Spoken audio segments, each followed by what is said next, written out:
But maybe the biggest hardware question of them all is performance. If you spend the same amount of money on Mac or Windows, which one actually gets you the faster machine? And it's a more confusing question than it's ever been before, because Apple doesn't use off-the-shelf parts anymore. There used to be a day where Macs and Windows would both have the same Intel processors and the same NVIDIA or AMD graphics, and life was easy. But almost everything Apple uses now is custom. That said, I don't think it's a stretch to say that on the spec front, Windows feels like a clear winner. I mean, you have a 13th gen Intel Core i7, which has 14 cores and can go all the way up to 5 GHz compared to just 8 CPU cores that can go up to 3.5. You get 16 GB of RAM compared to 8, plus 1 TB of solid-state storage, which is again double what you're getting on the Air for the same price. And providing that you're in applications that can take advantage of that power, you'll see the difference. Like, open up a CPU benchmarking app like Geekbench, and you can very clearly see a 35% higher multi-core score. Dive into a storage speed test, and the SSD in the Dell will come out on top.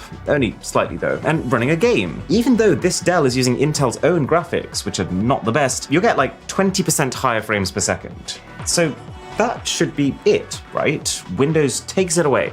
Well, the numbers aren't the full story. For the vast majority of your day-to-day tasks, we are long past the point where the limiting factor is your hardware. It's all about the software. And the perk of Apple making their own chips is that they can build software around that hardware. So if you do your work, or you can do your work with Apple apps like Pages and Keynote and Safari, some coding platforms and editing ones like Final Cut, those Apple apps will perform extremely well on the M2 Apple chip that this thing has. Actually, better than any Windows counterpart, because like